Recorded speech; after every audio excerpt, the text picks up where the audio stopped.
Hello. Oh, great. Oh, yeah. Speak up. Hi, everyone. My goodness, this is amazing. Wow. Well, welcome.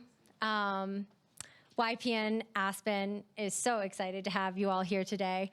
I think we're all a little bit blown away by the participation. We were intimidated with all these chairs, but they seem to be nicely filled. So thank you. YPN Aspen was started in 2018, and we got off to a rocking start. I'm out of curiosity, who has been to a YPN Aspen event in the past? Just raising hands. Okay, who hasn't? Okay, and now all of us.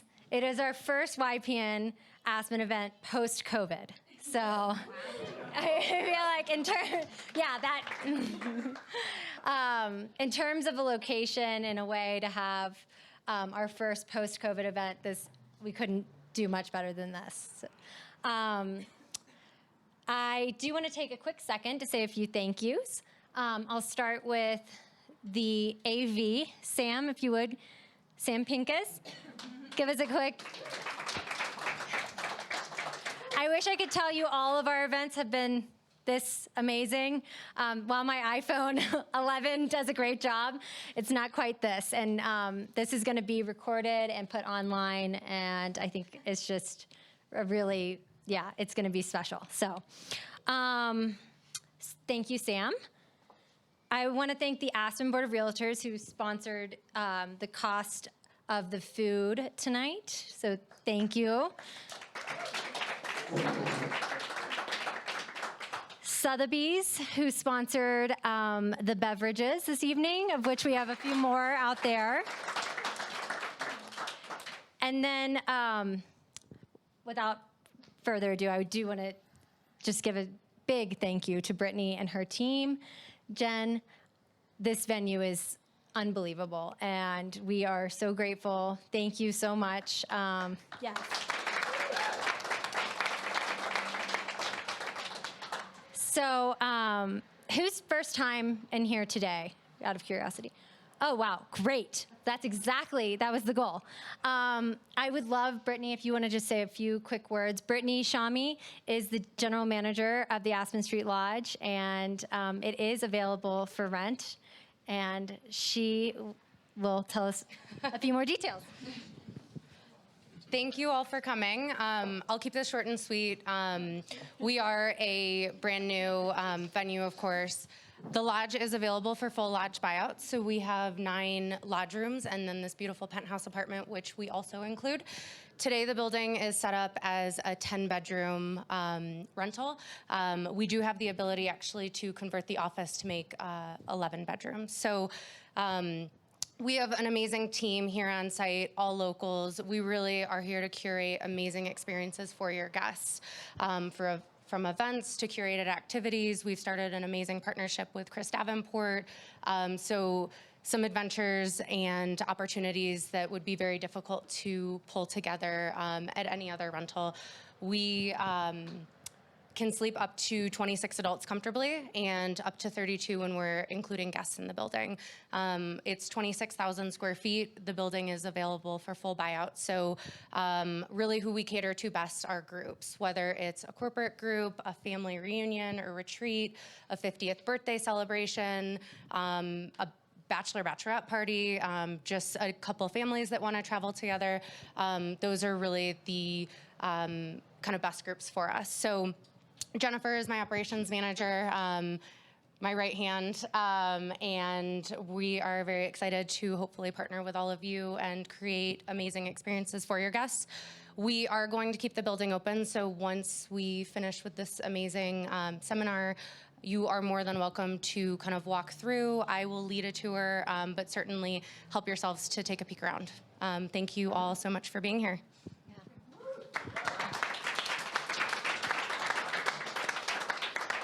Awesome. Okay, well, let me introduce our incredible panel. Scott Hershey with Koru Construction is kindly, well, he didn't really have a choice, but he is moderating tonight's event. Hannah McLean with Poss Architecture. Ryan. Actually, no one on the panel had a choice, so yeah. Ryan Doremus with Thunderbolt Architects. And Chris Madigan with Madigan & Co.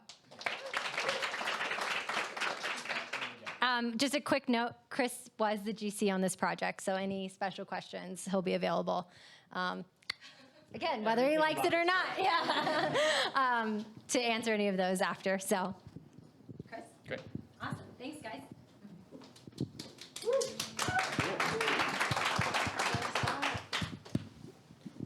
Well, I guess we'll start, and I'll try to work everything from Chris back over to me.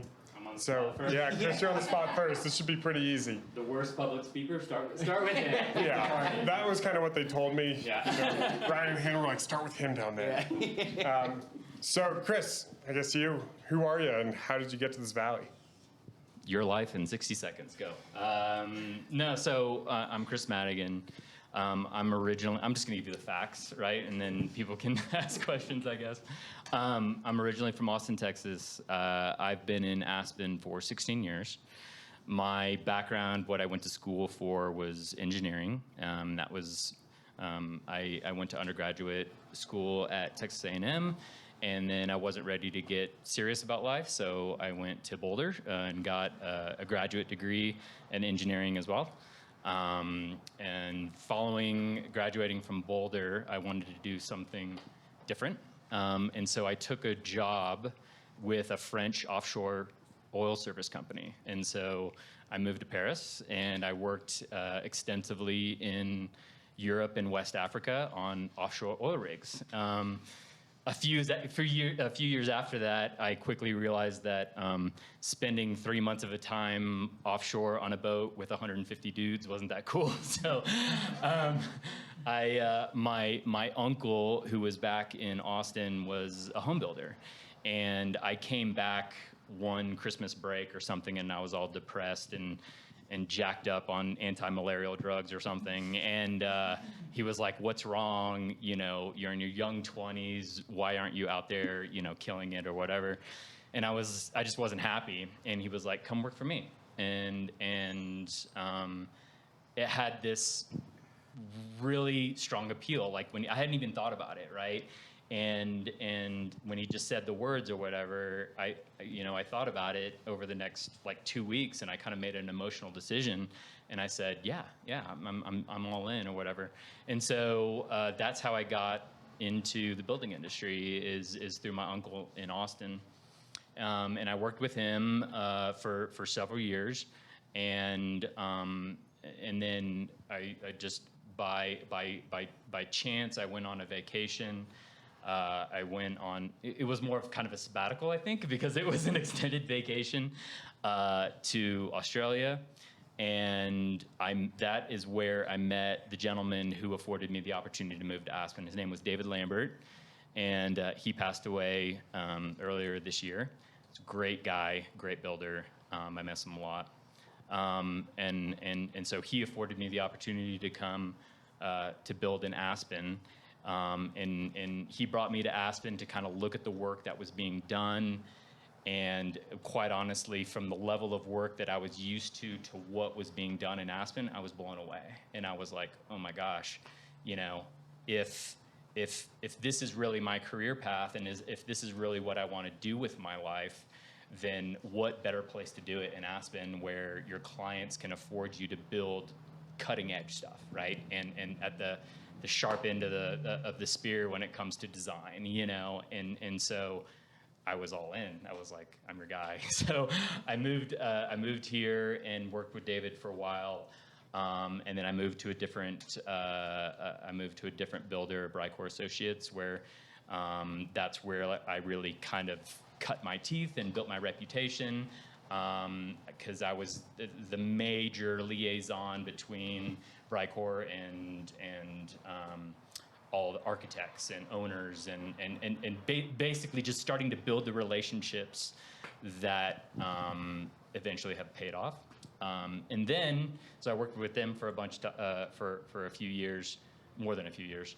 And then I met a gentleman, and he was just, you know, your run-of-the-mill billionaire, right? And he had acquired this property, as well as a property up on Little Cloud. And he was kind of a friend of a friend, and I just, he interviewed a lot of contractors, and he's like, all these guys are bozos, I don't trust any of them, can you help me? And I literally thought I was just helping a friend of a friend. And I helped him, guide him through the gauntlet that is the city of Aspen permitting process and entitlement process or whatever. And it took 4 years to get the entitlements for this place. And then when he finally got his permit, I remember I called him and I was like, hey, good news, we got it or whatever. And I had done this while working for somebody else and completely pro bono or whatever. And I was just excited for him because he's a good guy. And he's like, awesome. He's like, are you ready? And I'm like, ready for what? He's like, well, you're going to build it now. And I was like, whoa. And so it was a huge leap for me. But I spoke with my wife about it. We made the decision to take the risk, and we did it. And ever since then, Madigan and Company's, like, the trajectory is unlike what I would have ever expected, and that brings us here today. Very good. Good story. That was pretty enjoyable to listen to, honestly. I feel like a lot of parallels probably between a lot of builders who sit there and go, I built somewhere else, and then saw houses in Aspen that are works of art, and said, I'd rather do that there. So, well, that's pretty awesome. Ryan? Well, my story is not You as gotta top exciting. that, honestly. I'm going to tell you right now. Good luck. Mine's pretty it's just pretty boring. So my name's Ryan Doremus. I grew up here in Aspen, born and raised. My parents were actually Aspen High School alumni as well. My father and mom went to Aspen High School, and my grandfather actually started Aspen Highlands back in 1950s. So that's kind of the background behind where I came from here. I had the opportunity to go to Aspen High School and then ended up going on to CU for an environmental design degree. After going to school there, I kind of followed a dream while I was interning for Bill Poss, ironically, and he told me, hey, go check something else out before you come back to me. So I decided to take the trip and move to San Francisco and learned a different area and trying something new, because Aspen is a pretty small town, as most people know here, and you got to get out eventually. So I decided to go to San Francisco, work for a new firm out there that was doing big box retail, also doing commercial development, doing restaurants, everything from, we did the Ferry Building in San Francisco to all of Fashion Island in Newport Beach to, wineries up in Napa to houses up in, I didn't know that. yeah, That's awesome. yeah. So we did, yeah, we did the Ferry Building and did some restaurants downtown. But, after 5 years of being out there, 6 years, I decided I would give Bill a call, say, hey, Bill, I'm ready to come back. And Bill said, will you take $12 an hour? And I said, yeah. I said, I'm in. I said, do you pay overtime? And yeah, I started working for Bill again, and it was a pleasure. We, as friends and colleagues, it's been great. And after 5 years of working for Bill, I decided to go off on my own, and my partner and I just started Thunderbolt Architects as a little homage to my grandfather for being Thunderbolt. And we started our company, and we've been doing everything from restaurants, residential, to commercial buildings down in Willits, everything. So it's been a really nice kind of whirlwind, not to mention, expanding my family and, getting to know my wife, and I have 2 kids now. So, it's been a kind of a change, and love the way Aspen's kind of become. And it's been a very kind of, from 36 years is how old I am now, Chris. It's changed quite a bit. I would say, like, from where we were 36 years ago to where we are today, everything's changed quite a bit. So there's room for growth and there's room for change. So I'm excited.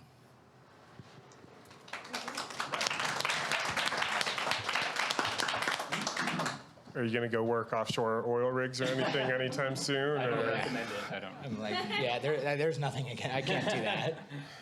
I'm soft. Well, I got soft hands. I enjoy having you on one of my projects. So Thank you. you laugh at all my jokes. Oh, all right, Hannah. Big statement. Last but certainly not least. Hello, everyone. My name is Hannah McLean. Also, like Ryan, I grew up in this valley, born and raised Aspenite, go Skiers. And I guess not that diverse with this panel as we're all Buffaloes. Sko Buffs. There's a couple I'm out not. there. Okay, fine. So once I graduated from Boulder, I came back to the Valley to kind of find some internships, see what I wanted to do, and I was doing some independent contracting in the Valley. I was simultaneously applying for a visa abroad in New Zealand. The earthquake in Christchurch, New Zealand was pretty fresh, and I knew from fellow contacts in the Valley that they needed architects. And so I was filling out a visa when I had a knock on my door by one of the partners at POS. And he said, Hannah, we don't have a position for you, but you got to come in for an interview. So of course I said, oh, talking about myself with people? Of course, I'll come on down. And so I got to meet the good team at POS. And they did not have a position for me at the time, but talking to them, I realized kind of what I wanted from a firm. And after a few months, they offered me a position that they didn't really have available. So they didn't let me say no, and I started my job at POS, where I worked with Ryan. Terrible boss. I'm just kidding. No, it was great working with Ryan. And here we are almost a decade later, still in the Valley. I couldn't leave to go to New Zealand. I just love it here so much. Just the access to skiing and hiking, it's unbeatable, and I've yet to find anywhere better. Yeah.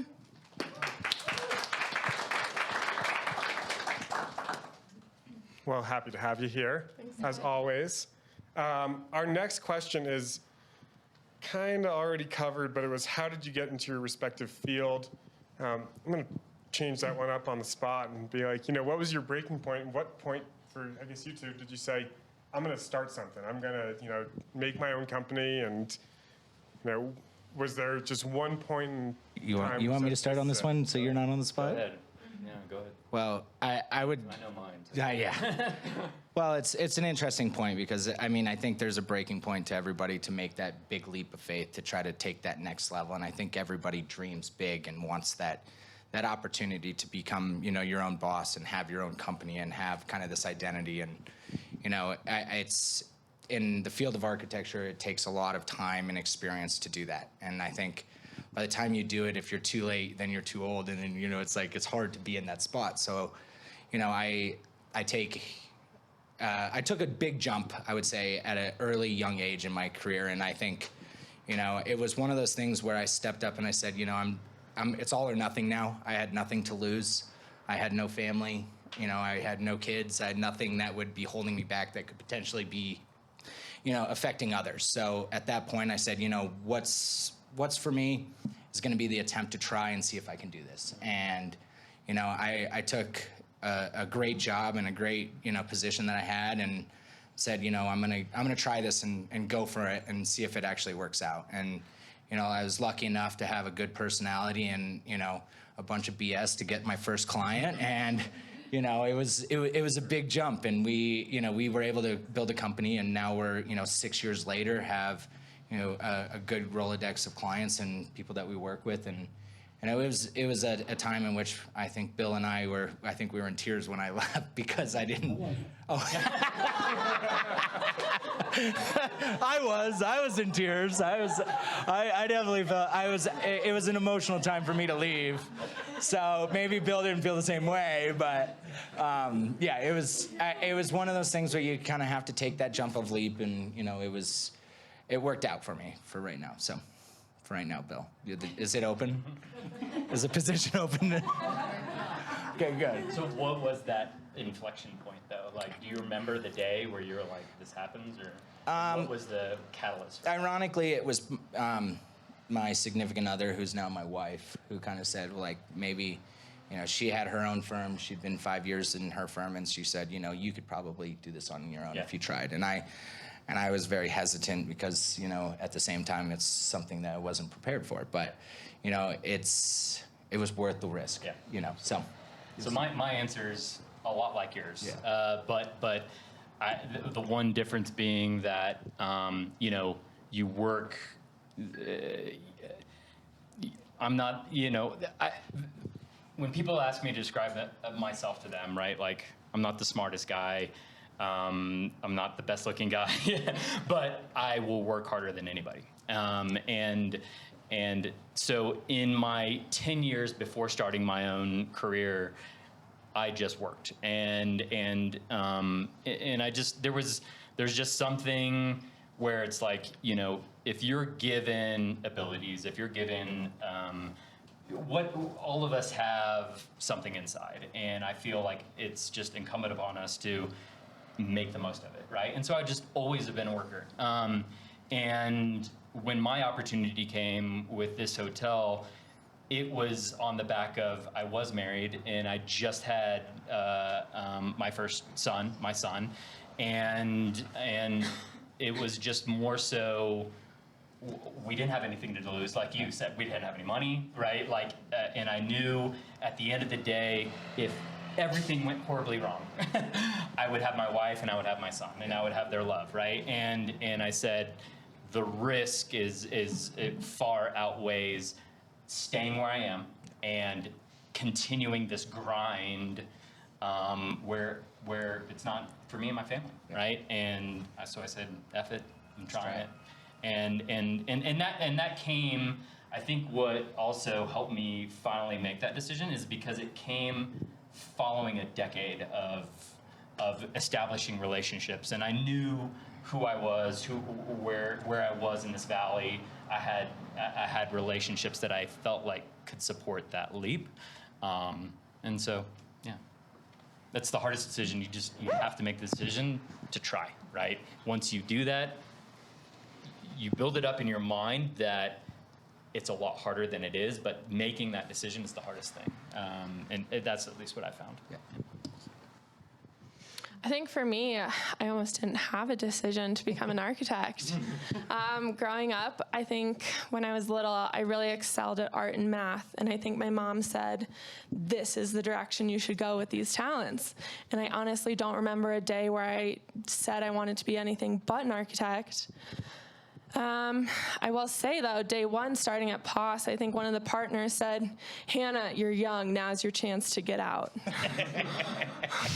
Solid career advice from the start. But I really love architecture. I love how it's almost left brain, right brain combination. You know, you're critically thinking and you're being creative. So I really love that aspect. And I think when I was younger, I think I was like president of the Environmental Service Club in high school. And I learned that 40% of greenhouse emissions come from buildings. So to me, this was such an avenue where I saw myself like making an impact on the world from a sustainable side, and being able to combine my love for the environment. You know, growing up here as Aspen kids, we really love this place, want to preserve it. So combining all three elements, environment, design, and, you know, engineering, it was just a go-to move. Yeah. Well, that was enjoyable to listen to for everyone. Just like you said, you know, someone once told me, now's the time to get out, and I'm no longer an engineer for that exact reason. So, and I'm very happy with that. So we'll reverse the order. This will be good for you, Hannah. You ready? What's the biggest change you've seen since you initially got into architecture? Biggest change in architecture, I think I would have to say the technology it takes to design the buildings. From when I was in high school, starting my first drafting class, to now, I mean, we went from 2D lines to virtual reality pretty quickly. And I think one of the amazing parts of architecture is how fast technology changes. It's cool, we're forever learning, keeping up with all of the elements of technology. It's really great for clients. You can take them from the plans that maybe somebody who doesn't think three-dimensionally can't wrap their head around, to taking them inside their building, like, here's the walkthrough, here's what you can do. And I think getting from point A to point B from paper to that 3D element is a lot quicker. than it used to be. When I started architecture, we really did it. And nowadays, after a few days of just really rough modeling, you can show somebody your idea very quickly. I think that's the biggest change I've seen. Hannah, I 100% agree on that because, when I went to college, we were doing paper models and basically, building topography out of cardboard and, everything was building it by hand and hand drawing and everything. And nowadays it's all on the computer based and changing it. And I think to go along with that, I think the actual design and sustainability of buildings has changed dramatically as well. I think we have designed homes completely different than what we have 10 to 15 years ago in terms of the way building practices, from the window systems to the wall assemblies to everything that we have around us. Even from the designing of the actual floor material that you walk on is different than what we did 10 years ago. So I think in general we've seen an improvement upon both the actual quality of the material as well as the lifespan, and also the sustainability also comes along with that too, because I think a lot of businesses nowadays are now taking sustainability as a forefront in terms of what they're producing. So I think, and I hope for the future to come, is that people will start looking more at providing sustainable products that would be long-term investments for a builder, and as well as also the homeowner and whoever's using it. So I think from my perspective, I think it's a lot of it has come to the actual building practices and being more, building a better home that's stronger and longer lasting. No, you're done. So I the latter part of your answer is kind of my answer. I think it comes down to building science.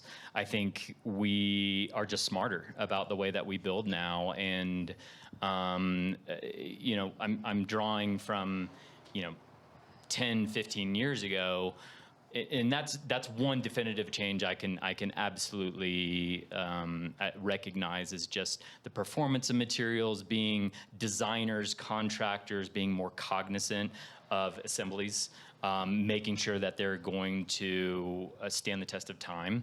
And then I'll add one other thing about the biggest change that I've noticed, and it's more locally, is just, I remember when we first started in this valley, when we were brought to the table to bid on new jobs. It was literally like, okay, here's a set of plans.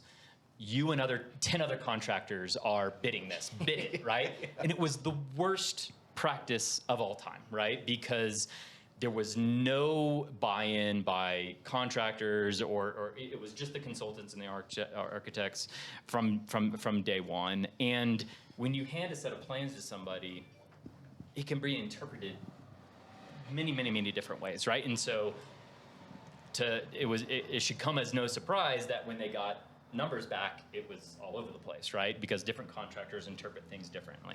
So one big change that I've seen that I think is for the better is that we are being asked to come to the table earlier and earlier in the process to engage in building assemblies, deck assemblies. Thermal and moisture is really like the biggest risk areas, right? And that's where I think we're getting smarter about our buildings, and that ties back to the building science part of it. So I got a question for you. How many projects are you bidding, or are you normally getting a pre-construction contract? You mean, Like, are you having to bid out any projects, or are you? yes, but now instead of it being like 7 contractors, it's you go through a pre-qualification interview, Yeah. and if they like you, then you make the final cut, right? And then you're typically whittled down at that point to 2 or 3, and then what I've seen happen most often is that it's not a full bid. It's what are your general conditions. Who's your superintendent? Who's your project manager? Let me meet them, and the decision is based on that. So it's rather than an actual hard cost bid, it's an actual interview process. Yeah, and I think that it's I think that's a more intelligent way to do it, right? Because there's a limited labor pool here. We are drawing from the same resources, it's about process and it's about relationships. And I think that should be the determining factor on if a client selects one builder over the other. Great. And just on that point too, these houses are constantly changing. Where 100%. Yeah, you know, so they have a set of plans, and then 6 months down the line, they're like, you know what, we want to put a pool in right here too, and Constantly you know, changing. we want 18 more fireplaces, Yeah. which actually happens surprisingly. Yeah. But then to both your points, I thought it's always really nice to show a client a Revit model, and the first time they see it and they see a 3D view of their house, and they're like, whoa, versus just seeing plans, 2D plans before, and most people don't read them and really understand them perfectly, and then they fly through the house in a 3D model, and they're like, that's what we're doing. This is awesome. The best is when you change the model in front of the client, and they do the Whoa. You're like, I know. I go, can you change that Hold floor? tight. Can you change the floor color? Yeah. Cool. You're a magician. Yeah. Like, make it dark. Okay, cool. So a lot of real estate agents, real estate people in the room. They want to know, what's the one thing you wish more brokers knew? Or what is one thing you wish more brokers would tell their clients? Ryan, you get to win first on Oh this. my God. Well, I think the one thing, This is a trick question. this is such a trick because I'm sitting in a room full of realtors. So guess what? I'm going to lose. No, I think, realistic, we as architects and contractors, we can only make reasonable assumptions to everything that we do. And I think the hardest thing that we can do is provide them with like estimates and ideas on the spot when we talk to, realtors. And I think what we have to do is keep that in mind when we talk with you guys, that all it is actually just, giving us something as just a basic information to provide for your client. And I don't think it's always necessarily a hard and stone answer. A lot of the things that we run into in our industry is that we might provide you with some information, and then during the permitting process, we might run into a hiccup that may not have been something that we anticipated, nor we expected. So, one of the things that I always recommend realtors to do, and also architects and contractors, is to involve land planners in an early stage. And land planners are a huge resource for you guys to be able to use to be able to help resolve some of those issues that may not be forefront in our minds or in the contractors' minds. And I think that they're a really good resource that you guys should look forward in terms of having conversations about what the due diligence and what things are going to be available on a site. And that's what I would recommend, is take them as more of a reference than, as a resource, rather than just someone that is for during the land use application process. So that's mine.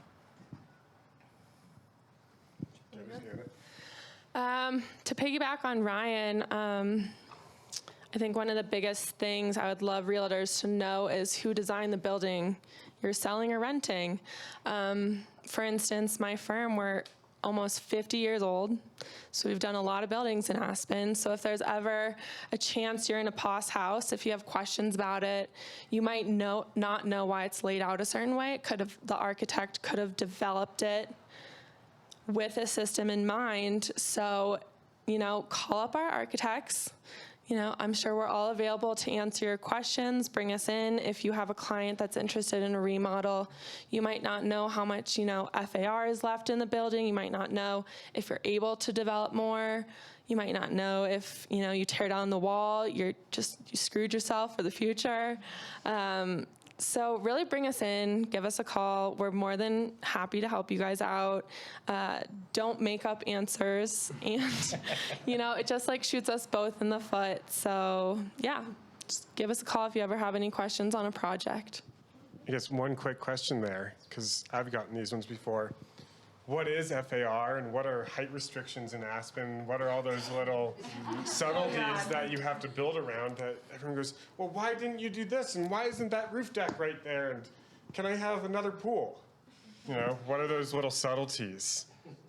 Ryan, I know you know the answers on these. I've watched you get asked them. Yeah, I mean, Why are you Hannah and I both can agree to this. I mean, the land use code in Aspen is nothing but a absolute mess, and we don't necessarily can have the answer to anything other than what's written down. So I think the hardest thing for us is to explain to a client that they can't put a roof deck on a deck that's right outside their window without telling them that's what the code says. And so, what we run into is a lot of the times that it's a mess, and we deal with these questions all the time. And I feel like when it comes to FAR, it's basically worse than an algorithm that you could possibly find in like anything else. It's, trying to explain to a client who doesn't understand floor area ratio and underground floor area and how much wall is exposed is like, people pull their hair out. And then, having to deal with floor area calculations with slope deductions and, easements and other things. I mean,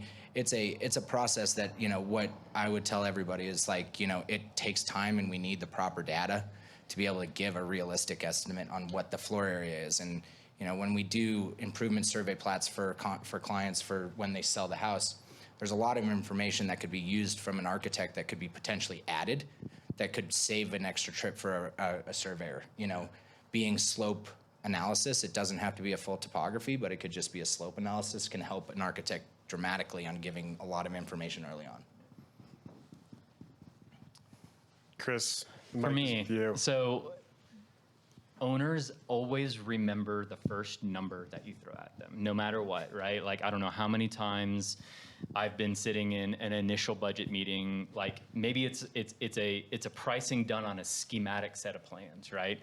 And we make the presentation and they say, well, our realtor said that you could build for $600 a square foot or whatever. And I'm like, well, it is, each individual site has its own unique set of circumstances that play into the overall budget of a house, right? So it's a complex thing for each house. So it's dangerous talking in generalities when you're talking about price per square foot, overall costs. What I would say is, and I think it's not just word to the wise of realtors, but also architects and contractors, is that the process that has been put in place in Aspen is a laborious process, right? Entitlements, permitting, it's a gauntlet, right? And none of us are experts in every section of that, but as Hannah said, you have the resources to be able to reach out and get the answers to all of those questions for each one of those things. So I would just say, all of us collectively do our best to stay on top of what is the current City of Aspen process, what are the potential pitfalls when analyzing a piece of land or an existing house, what can you do, what you can't you do. And like I said, not everybody knows all these answers, but it's a call to a contractor, a call to an architect, say, hey, I have an owner, they're thinking about doing this, what do you think, right? And I think that setting that tempo early on sets realistic expectations for the owner. And if realistic expectations are set at the forefront, then you can't be let down, right? And so that would be what I guess my answer would be. So can you put a number to it? What? Which one? That's the What next piece of art? question. you ready for this More or one? less, could you give us a range of pricing, good, better, or best? We So were what just, is it per we were square just foot? talking about this before we started, and we were like, how do you answer this, right? I mean. Okay, let me change the question. Ready for this? Hey, I'm moderating here. No, because I'm going to give you just some generalities. Ready for this? Okay. So, what is the low end of the spectrum in terms of like, what would you think affordable housing would cost in Aspen to build? Right now, Yeah.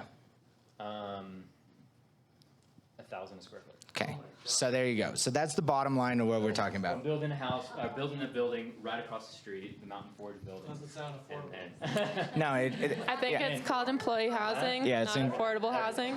yeah. So It's what has happened in the past 18 months, 2 years is crazy. Agree.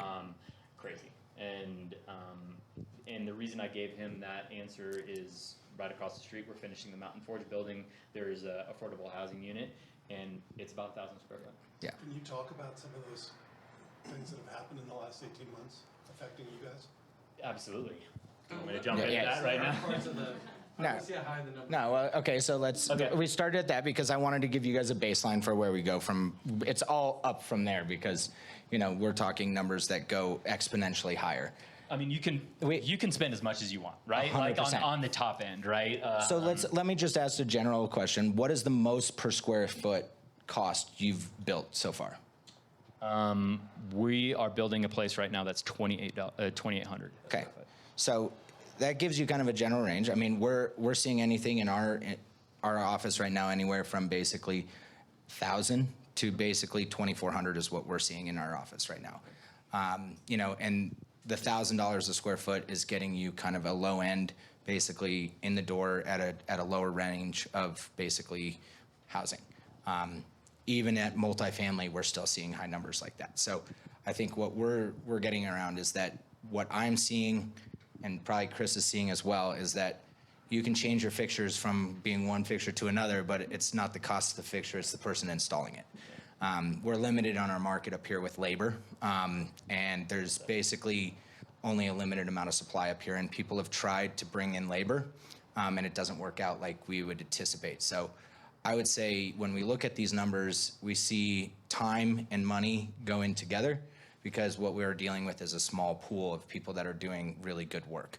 So if you're wanting a higher level quality, you're working through a small pool of subcontractors, and they're working on 15, 20, 50 homes at one time.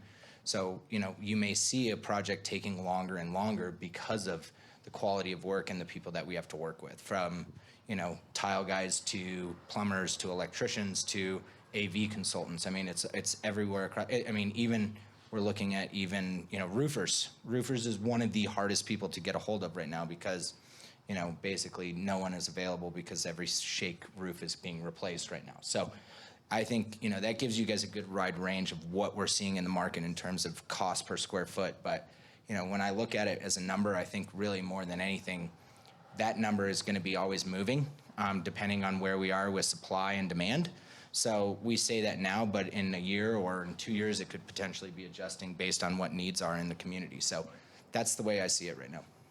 You hit the nail on the head, man. I mean, I don't have anything to add because you did it so well. No, it's based on, we are a small town with very limited labor resources, and even of that available labor pool, a small fraction of them can perform the work at the level that we need for them to perform at, and it's an unhealthy environment right now for them, because they just pick and choose. They all hate life too. Yeah, right now. they all hate. They are so miserable. Right, Scott? Because they're You can attest to this as well. Some of them love me. Most of them love me. There's a percentage, though. There's a percentage. because the there's so opposite much end. work out there. They're hiring unqualified people, and then they cause problem on jobs. So, you know, I couldn't have said it better than Ryan said it. I was just going to add, with that labor force, they're also working double time. I mean, I know laborers who going in for their day job, picking up shifts in their evenings, so they're just working all the time. They're stressed. The materials right now, not to mention just labor, but the materials are extremely hard to get. A lot of mills were shut down for a long time during the pandemic when they thought things would hit a lull. But then once everyone decided that they were looking at their house way too much during the pandemic, they wanted to improve everything. So we're strapped for materials, we're strapped for labor, shipping. It's just a really tough time right now. So I think the numbers have fluctuated a lot the past year and a half. Maybe we'll see it level out. I mean, I hear when some materials are recovering, other materials are dipping. So yeah, it's a tough time, but yeah, those numbers check out. I would say right now we're going from $1,300 a square foot to $2,400 a square foot, $2,500.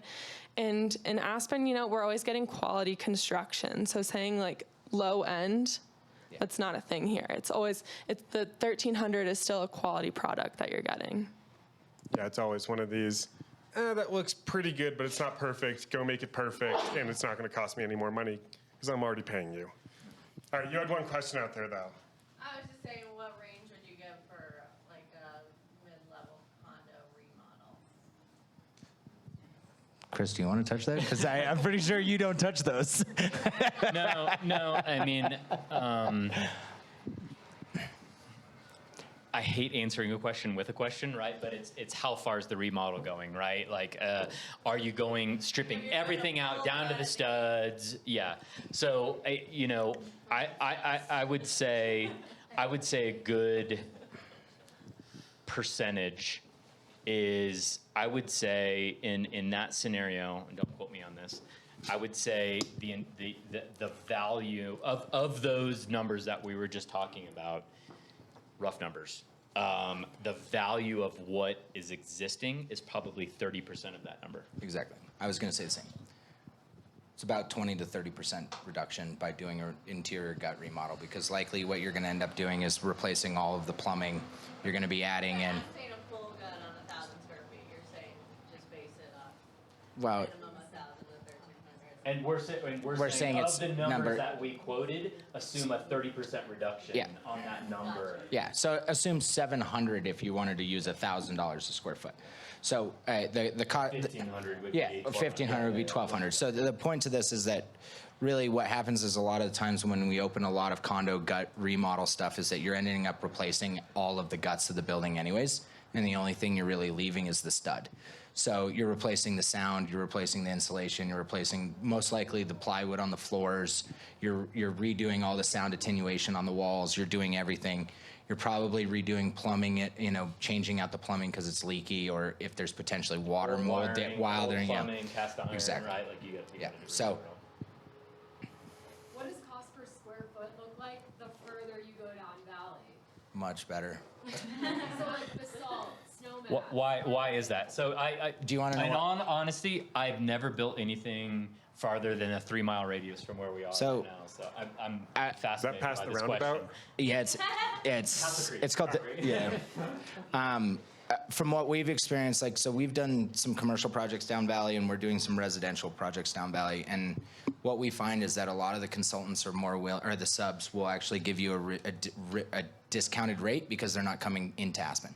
So they're not dealing with the city of Aspen in terms of inspections. They're not dealing with traffic.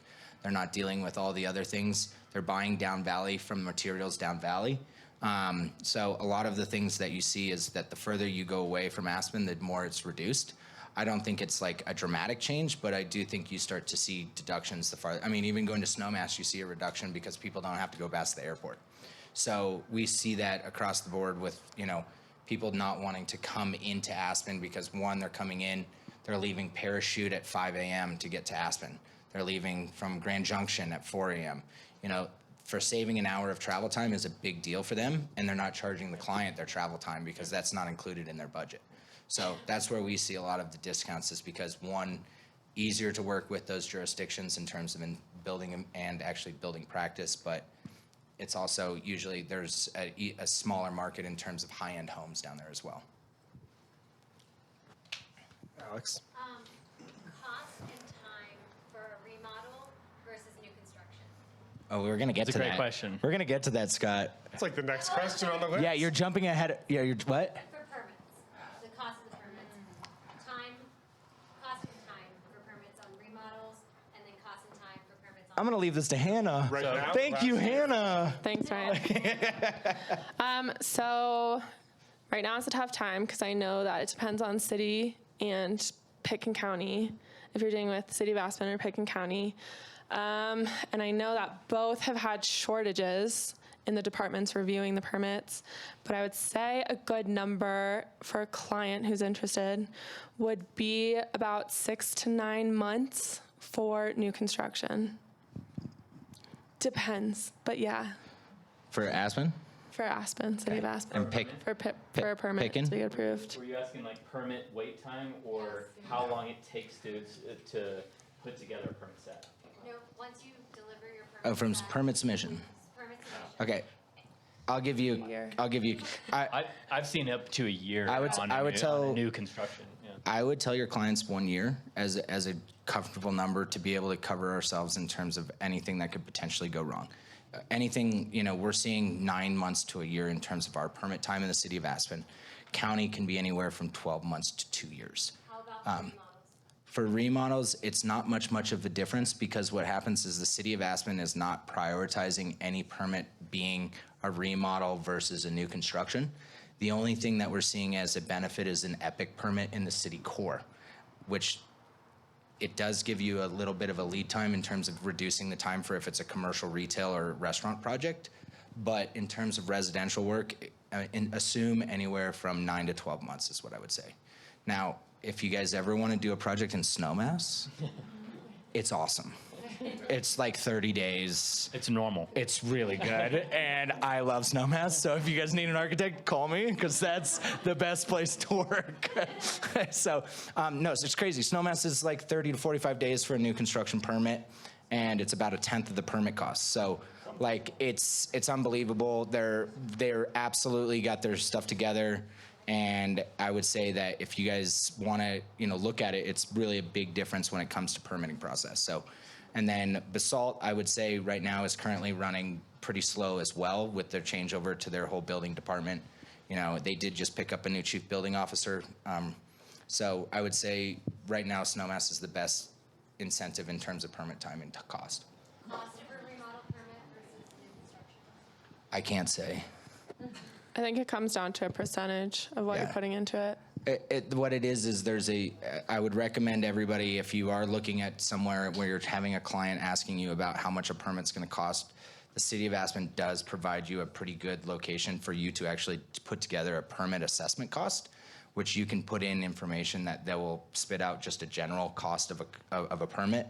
But I can't actually say verbatim like what it is per square foot for a cost, because really it's a combination of the size of the lot, the valuation, there's location. There's a worksheet online, however, that excludes certain impact fees, affordable housing mitigation fees, which could be large fees, right? Tapping fees? Yeah, Yeah. tap fees. Everything, yeah. Like ECUs now. Yeah.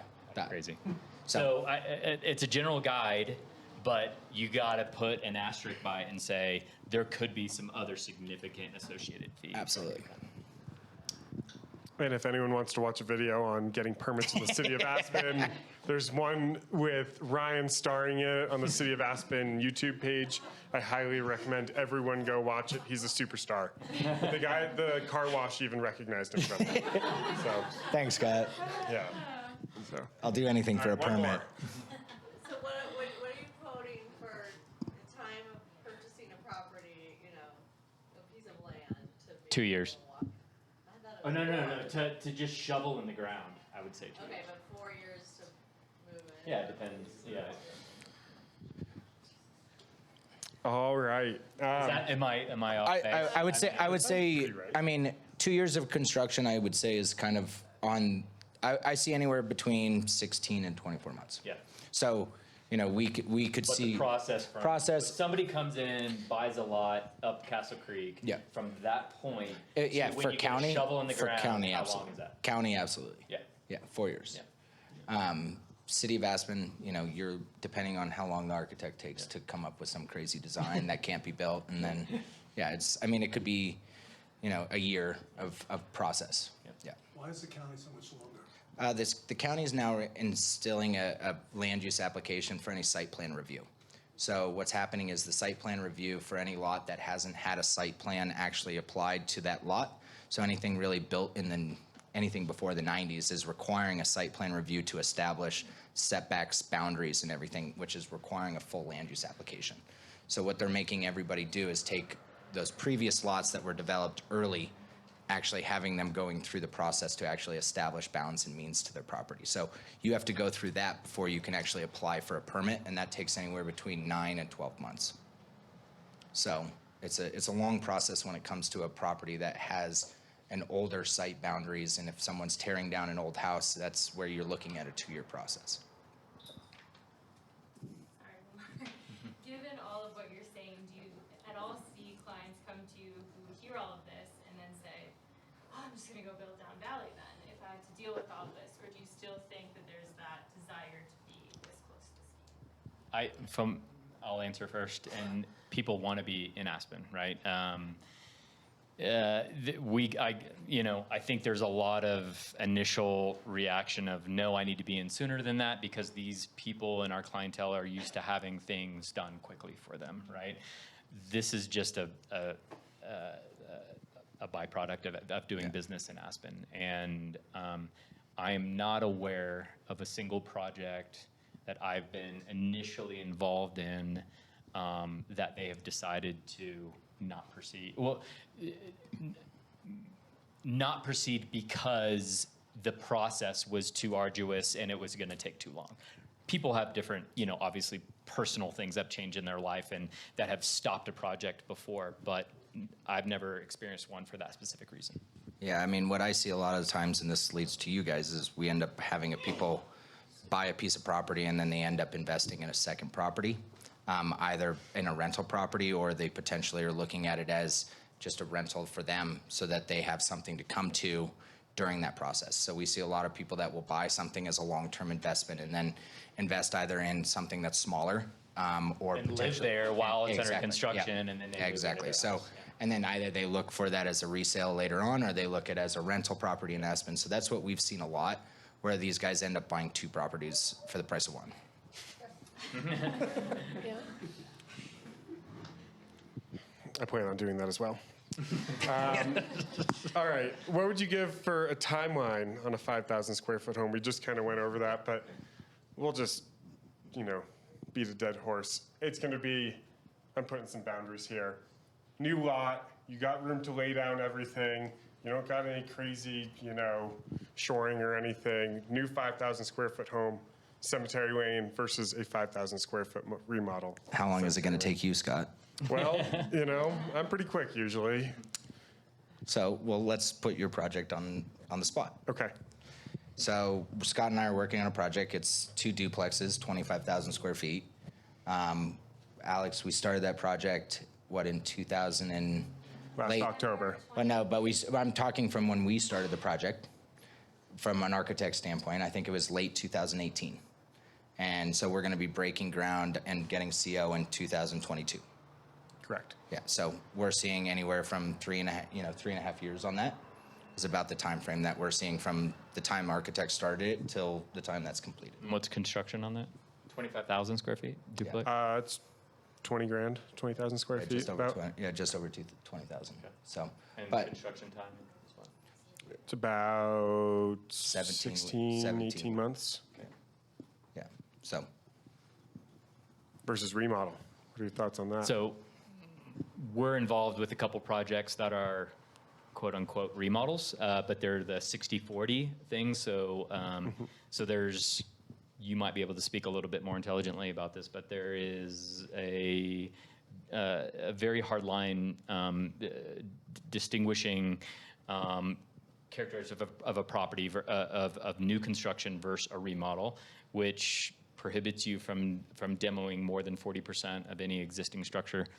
We're involved in a couple of them right now, and it's a very difficult process, right? Because from a contractor, looking at an existing house and say, okay, you're demoing 40% of this and not a square inch more, but yet you're going to retrofit it with all of the structural steel and get all the new framing in that you need to create this new house.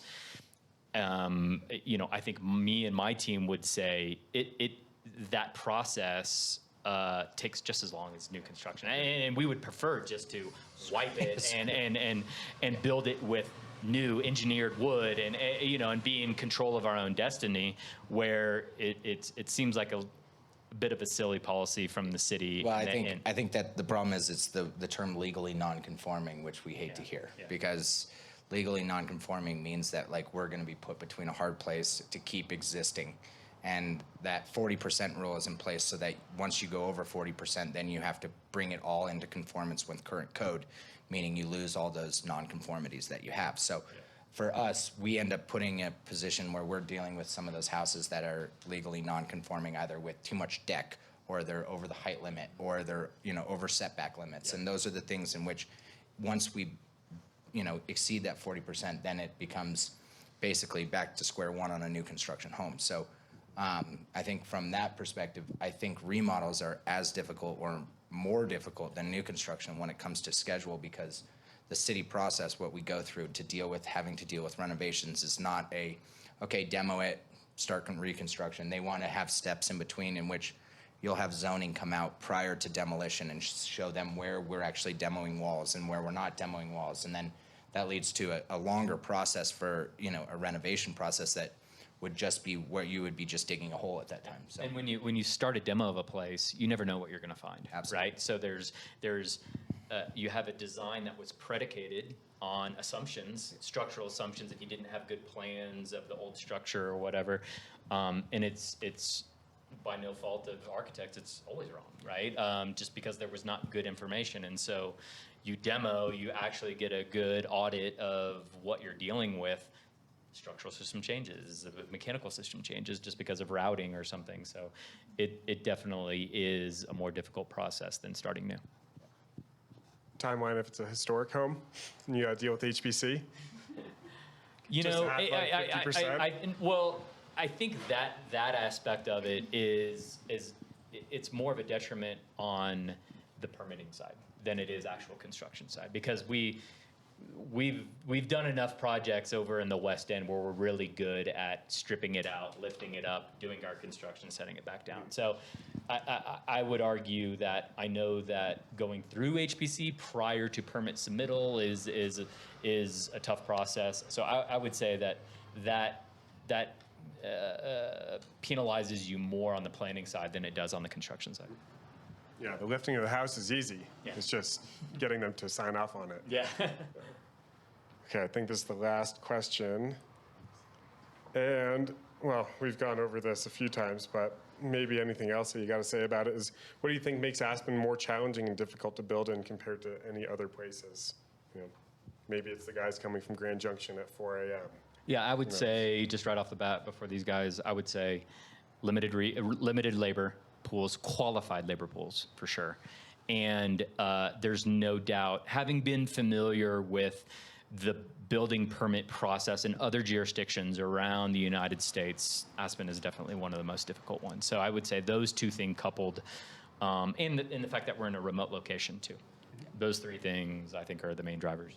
Yeah, I think I completely agree that the process of getting a permit in this town is the hardest thing possible when it comes to actually, once we get the permit, it's the fun part. You know, now we can get started on building a house and doing the fun part. You know, the other part to this is we work off a code that is a reactionary code. So what happens is when someone does something that the city doesn't like, they change the code to make it against what they do. So we had, you know, for a long period of time, no double basements, you know, and then, you know, then they changed that code because they realized double basement was a dumb word. And yeah, exactly. Yeah, I know. So, I mean, so what I would say is that, you know, we have to be kind of cognizant that it's a tedious, long process in this town. And I think, you know, what I would tell everybody is that it's nothing like anywhere else. You know, even if you're from New York and they come back and they say, well, can we get a permit expediter? And I'm like, yeah, good luck. Like I made a commercial for City of Aspen and that didn't work out. So let's go there. So no, I mean, I think in general, I think we look at it as this is a community in which everybody is, they want their hand on everything. And so you can't do anything without a permit in this town. So, you know, be careful on, you know, telling clients something that you can and can't do, because really there's a lot of things that they make you do a permit for, so. Yeah, along with what you guys both said, I think you always come across difficult HOAs in this town. The aesthetics of Aspen, I think, is very prominent. Everybody wants to keep up the natural look of Aspen. We don't want a bunch of neon high-rises, obviously, coming into town. So it's about staying within those code boundaries, pushing the limits where we can until they restrict us after what we do. I do think, you know, codes are there for a reason. And with constraints comes creativity, so it's up to us to push those boundaries. I saw some hands go up. Anyone? Jordy. Jordy? So not so much speaking about the core of Aspen, but our surrounding areas and also snowmass. I mean, do you guys run into a lot of issues with a lot of homes being on hillsides, and how does that factor into cost of building? As far as like Construction part? Construction on a hillside versus a flat lot? Yeah, and I think our engineering systems have so far surpassed that. It's more time and money, but it's common nature. No, I think more than anything what we run into is actually civil engineering with regards to like stormwater retention and stuff like that. So that's, I think, what we have to be more concerned about is the size of the lot with regards to the actual footprint of the building. Because a lot of the times that we have to look at is if we're working in and having to do stormwater mitigation, That's the bigger problem when we deal with some of those steeper slopes and other things like that. So It's funny. It's nothing to do with the building itself. exactly, It's yeah. what's So, around it. and the other part to it is a lot of the things like that we may not be that are unforeseen would be like underwater, drainage for areas that actually have water that is running through the soil, unstable soil, things like that. We work in the conditions like in snowmass all the time with expansive soils, and there's structural engineers that have done this 100 times, so it's not a big deal, but it has to deal with a lot of the mitigation for water that we run into more than anything. So that's what I see as an issue on building on steep slopes. What's special about building or designing in the mountains? I think. You go Take this. Hannah, I'm gonna give this a I think you answered it in your question. It's the mountains itself. We're always framing openings to really highlight the views here. We want to keep slopes similar to the slopes that they're on, so the buildings fade into the landscape. I think maintaining a natural aesthetic, just to make sure. My favorite is when, a building can really blend into the natural environment. It's not really sticking out, but it's incorporated into the aesthetic of the mountain. That's my favorite in designing in this valley. What I've seen is like when I'm brought into the process early on, owners will bring pictures of these gorgeous houses in like Arizona or Southern California, right? Where they don't have the environment that we have to deal with. They don't have the snow loads and so on and so forth. And it has these like beautiful, clean, like tiny roof lines and stuff like that. And like I immediately look at it and I'm like, yeah, right. Like and so it's I think it goes back to the challenge of being creative, to come up with creative solutions, to be as design forward as possible, but having to do all of the ugly work that we have to do to build in this environment and the extreme temperature variations and stuff like that. People, in Southern California, they don't have to deal with that, right? So I think that's the difficult thing about their job. Yeah, and I actually think one of the most amazing parts of it is that no lot is ever the same. Like we have all these amazing locations across the entire valley, which some are, north facing, some are south facing, some are flat, some are steep. Like every lot actually brings its own kind of entity to itself. So we build, you can't just cookie cutter Aspen. Yeah. Every lot has to be designed for each lot and, access to that lot. And so really what you're getting is someone who's actually thoroughly looked at that lot specifically to understand what makes it best for that lot, because you can't do that, across the board in Aspen. You can't just use a house from West End and put it up on Red Mountain. Like it just doesn't work. So, those are the really nice parts of living here and being able to build here, is that nothing is the same. So. A lot of architects are giving us brokers, excuse me, for FAR analysis, zoning analysis. It's just a cheat sheet versus a land planning analysis, which is 13 pages long. The FAR analysis from architects really is it's become a marketing deal now. So how reliable are those as a substantive thing? I don't do them very often because I don't think it's very helpful for us. It's not a deep dive. No, because Not a deep dive, right? what I find is that it's a quick hit for someone to give you something to sell the property, but it's not a fully thorough depth look. And what I say to that is, when we look at FAR analysis, there's a lot of things that go into play with that, with regarding slope, areas that are, deducted from easements, other things like that. And without all that information that's at an early stage that a seller normally doesn't want to provide, it's hard to provide an accurate information towards that. So you can use it as a base point for something as a generality, but normally I disclose that, this is only an assumption. It's not actually an accurate number. So that's usually what I do. I was going to say, my firm is thankfully large enough where we do offer that service, the zoning analysis, complimentary. However, it is something that, like he said, is a premature number that you can't hold us to, just because we're not as familiar with the site, and there can be a multitude of reasons why that number isn't that number in the end of the day. Just for time? Yeah. Wow.